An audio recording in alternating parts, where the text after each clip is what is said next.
Jamaican black castor oil is loved because of how it promotes hair growth and strengthens the hair. After I had my daughter 8 years ago, I experienced shedding in the front of my hair like so many moms do. And I used Jamaican black castor oil to regrow that hair. And I think it came back even stronger than it was before. In today's video, I want to use it on my scalp and I want to talk to you about some of the ways that I really try to get the most from this oil. Welcome to day 22 of my 31-day challenge where I'm trying a new product, style, or method on my sister locks. Last week, I showed you how I use Jamaican black castor oil to make a hot oil treatment.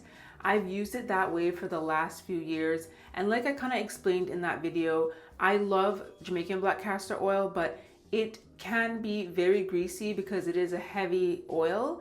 And so I've only used it in a way where in the end I'm washing it out like a hot oil treatment. But it is cold in Toronto and I want to try using this black castor oil directly on my scalp, which I haven't done in a really long time, to see what it does. Usually I would warm this oil up to help with penetration in my hair, but I am not going to do that. I'm simply going to use my fingers and apply it to my scalp. So I'm just gonna part my hair and apply it. I just washed my hair a couple hours ago, so it's still damp. I did towel and air dry my hair, but it's still a bit wet, which is perfect time for putting this on. For maximum efficiency, I apply this oil to clean hair and clean scalp. Also, because it's a heavy oil, I don't want to apply it when I have other products in my hair because I'm afraid of it weighing down my hair and just feeling greasy. Plus, in order to get the maximum effect, you really want it to be on a clean scalp so that it can penetrate. So I'm starting in the front and I want to start with this one problem area that I have. I talked about it last week, but a lock popped out of here years ago now, and I kind of just didn't pay attention or do anything with it. But during this series is when I really started looking at it and thinking I want to apply some castor oil to it and really be intentional about repairing that spot. So that's what I'm doing right now. Last week I also did a scalp treatment and I used grapeseed oil. I used a light oil with my lock comb, but today I figured I really want to just give it a try with my fingers and see how that goes. This will be a really good test to see if any of this ends up on my pillow. I don't think so because I'm just going to be applying it to my scalp and then I'm going to be applying a lighter oil to my actual locks. And I'm just trying to massage it in to really help it penetrate.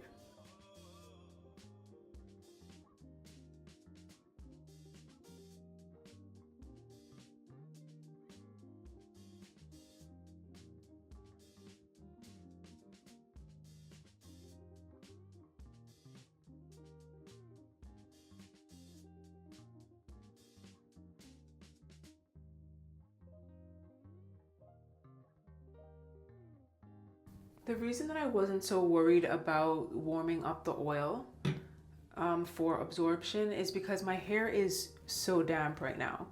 And so that's already gonna help with absorbing it in. I can just feel the way that it's like melting into my hair, kind of like butter. Because this oil is so thick, I'm using it quite sparingly. And it's so funny because like it's on my hand and it just like doesn't move. I don't know if you can, the camera picks that up, but it's just there. So many of my other oils, they would run off, but this oil just sits. You can mix this oil in with a carrier oil like jojoba oil, grapeseed oil, and avocado. Grapeseed and avocado are my favorite oils. So you can always mix it in. You can put it in your shampoo or conditioner. Some people do that. Someone left a comment the other day saying that they use it, they put some in their spray bottle. Like everything I talk about, it's about finding what works for you. I am terrified to put this in my spray bottle because of the oiliness, but this is like step one on sort of using this in a different way other than a treatment. So let's see how this is when it comes to my pillow and bonnet tonight. I do love using it as a treatment, and that treatment did turn out really nice last week. This cold is wreaking havoc on my skin and hair, so I need to keep applying and be consistent. So it's really rubbed in. I can feel it on my scalp, so that's good. And then I'm just gonna use some avocado oil for my actual hair because I'm not gonna be rubbing that Jamaican castor oil into my hair.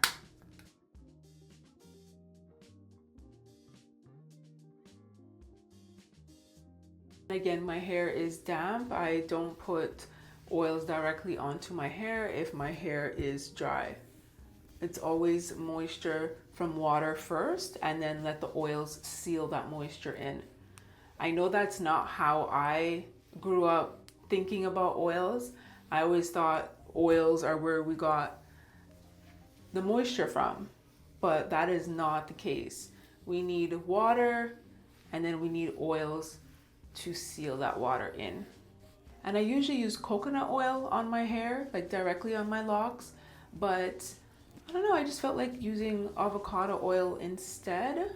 I can actually feel, I know I keep saying this, but I can feel the Jamaican castor oil when I get close to my scalp. So like at the top of my hair, I can feel the difference versus the rest of my hair. So that's a good thing right now because it's winter. We need more protection. So I'm gonna roll with it and see how this turns out.